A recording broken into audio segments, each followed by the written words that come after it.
مدن مدحوينه golaha wasiirada maxaan ku yiraahdaa federaalka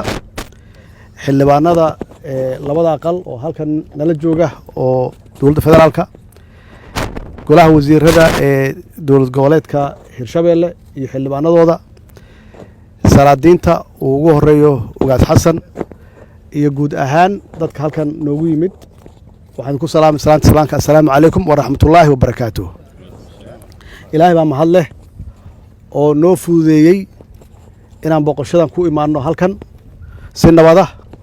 alxamdulillaah waxaan rabaa inaan u mahad celiyo dawlad goboleedka Hirshabeelle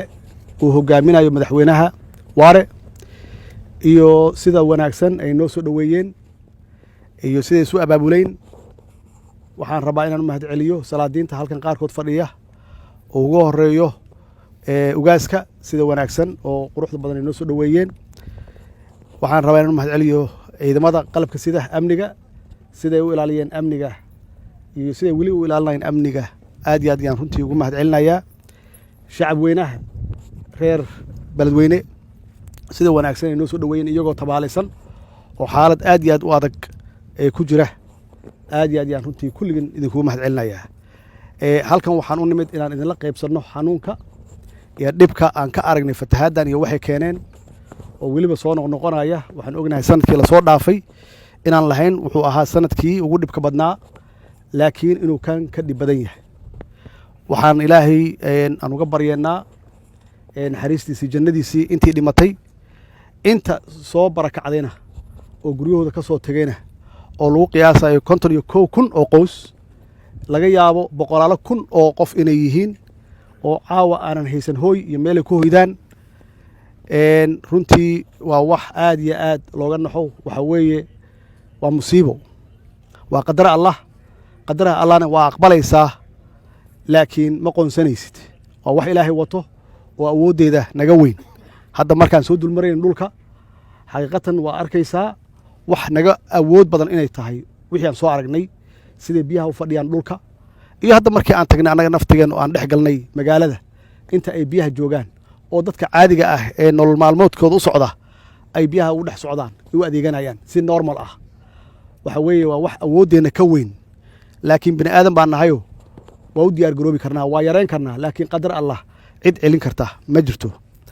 waxaan u mahad celinayaa dawladihii runtii ka soo jawaabay baaqii dhowr casho ka hor aan u baaqnay inayna kaalmeeyaan oo gargaar noo fidiyaan oo gurmadka ka soo qayb galaan aad iyo aad ayaan ugu mahad celinayaa guud ahaan gaar ahaan dawladda Jabuuti oo noqotay dawladda ugu horeysay oo noo keentay wixii awoodeeda ahayd hadday tahay daawo hadday tahay biyo hadday tahay raashin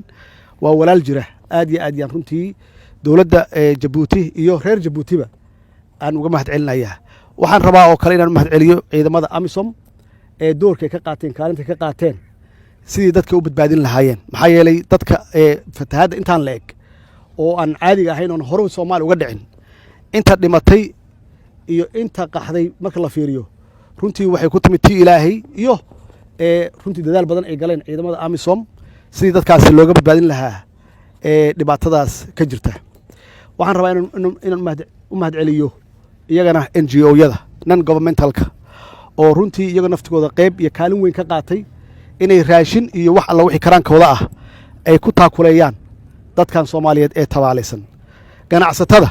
oo iyagana qayb weyn ka qaatay oo isxilqaamay oo aruuriya dhaqaale aad iyo aad u fara badan raashin badana u keenay dadka tabaalaysan ee waalahooda